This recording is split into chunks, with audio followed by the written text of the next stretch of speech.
Assalamualaikum warahmatullahi wabarakatuh. Perkenalkan nama saya Rijaz Mirjaldi, dengan NIM 18104121. Di sini 21124. Di sini saya akan menjelaskan hasil rancangan saya dengan judul Kemo Market. Jadi di sini pertama-tama saya akan menjelaskan latar belakangnya dulu.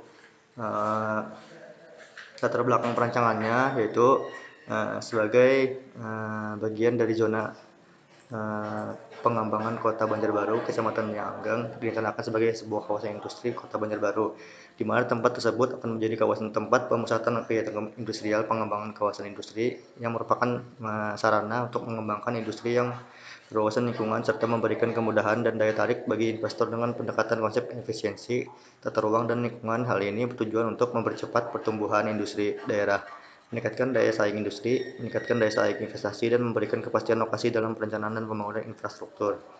Kemudian maksud dan tujuannya itu adalah yang pertama berkontribusi bagi pembangunan daerah, khususnya berkontribusi bagi pengembangan kawasan industri yang anggang Kota Banjarbaru dengan memberikan solusi desain sebuah fasilitas komersial berupa kompleks pertokoan yang diharapkan mampu menunjang kawasan industri yang anggang, khususnya di zona pendukung sekunder. Jadi untuk problem seekingnya itu sendiri memang pada dasarnya mengacu pada masalah kesehatan. Jadi yang menjadi masalah utama itu adalah masalah kesehatan yang berbau dengan stunting. Stunting itu artinya adanya hambatan pertumbuhan bagi anak-anak seusia mereka. Jadi di sini saya mencoba untuk memberikan sebuah solusi desain berupa fasilitas komersial yang berguna untuk membantu masyarakat untuk menunjang segala kebutuhan mereka, baik kebutuhan sehari-hari maupun kebutuhan sekunder maupun tersier. Masuk ke aspek pertimbangan itu memang dibagi menjadi 4. Yang pertama itu fungsi, bentuk, dan waktu.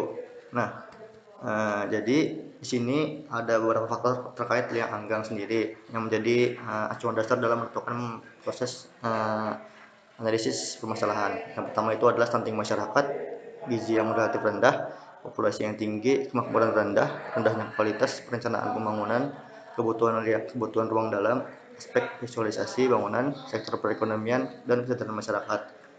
Jadi di sini apabila masuk dalam segi ruangnya itu terdapat beberapa pelaku yang menjadi terutama pada saat kali ini, yaitu ada owner, staff kasir, customer service yang tugas sebagai pelayan online shop, kemudian ada staff kebersihan, pengunjung, dan juga anak-anak. Memang saat kali ini dikhususkan bagi para usia 18 sampai 25 tahun. Itu memang merupakan masa-masa yang sangat pas untuk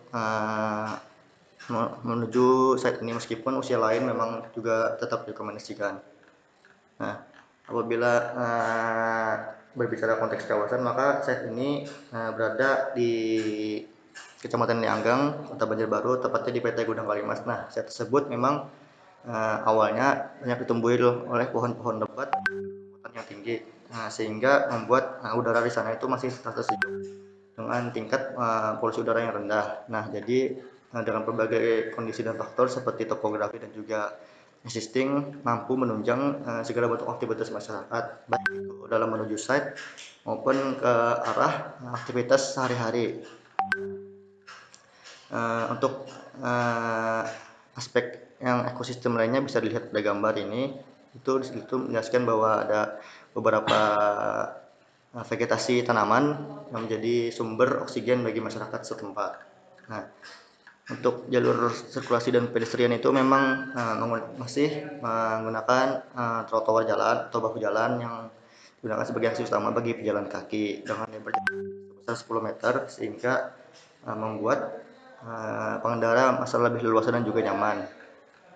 Masuk ke problem solving. Di sini konsep yang digunakan adalah marketing gathering. Jadi di konsep ini saya mencoba untuk menerapkan konsep dengan mengumpulkan massa di satu tempat yang tujuannya adalah untuk memenuhi kebutuhan sehari-hari, entah itu di bidang fashion, kuliner, maupun di bidang perabotan dan elektronik. Apabila kita berkaca dengan latar belakang masalahnya itu ada 5 konteks. Yang pertama itu adalah kawasan industri, kualitas sumber daya manusia, sustainable building, ekonomi masyarakat, ya kebutuhan. Di sini dapat dilihat sebuah skematik konsep atau desainnya. Jadi bentuknya ini merupakan secara umum menggunakan bentuk yang kubus simetris dengan tatanan paduan yang menggabungkan antara 3 bangunan, yaitu bangunan utama, kemudian kafetaria dan juga musola sebagai tempat peribadatan. Kemudian masuk ke situasi. Kemudian situasi pada gambar ini memang saat saya berada di tengah-tengah fasilitas komersial yang lain dengan berada di belakang tempat residensial area tipe darat, juga tepat berada di depan PT Gudang Kalimas. Nah, sedangkan pada saat ini memang saya menjelaskan unsur-unsur landscape-nya itu dengan banyak jenis tanaman dan juga unsur-unsur pekerasan landscape lainnya. Juga ditambah dengan unsur penunjang seperti tempat sampah, lampu, kursi, dan juga taman sebagai RTH. Masuk pada denah kali ini memang saya menggunakan bentuk letter L atau huruf L dengan konsep yang menunjukkan tatanan antara rak-rak jualan dagangan sebagai tempat menaruh barang-barang dagangan seperti perabot, elektronik, sayur, buah, dan juga daging. Untuk lantai atas atau lantai 2-nya itu memang khususkan pada area fashion baik pria maupun wanita. Nah, ini tampaknya memang cenderung lebih simetris dengan paduan secondary skin berupa kayu. Nah, kayu yang saya gunakan tirai. Jadi kayu ini memang cukup awet dan kuat digunakan pada fasad bangunan karena mudah juga perawatannya. Tampak samping kiri dan kanan. Nah, untuk potongan ini saya menggunakan dapat dilihat bahwa balok berukuran 35x35 dengan kolom ukuran 35x35 dengan balok ukuran 50x25. Ini potongan kafetaria dan juga musola tadi. Perspektif eksterior 1, eksterior 2 ini pada bagian dalam bangunannya. Eksterior 3, 4, kemudian ini interior. Udah masuk ke detail seperti yang saya jelaskan tadi. Di sini secondary skin-nya menggunakan kayu bengkirai. Kemudian material atap itu menggunakan material UPVC dengan banyak keunggulan seperti nahan panas dan juga lebih ringan dan juga kuat. Mungkin itu saja yang dapat saya sampaikan pada video kali ini. Salah hilapnya mohon maaf. Wassalamualaikum warahmatullahi wabarakatuh.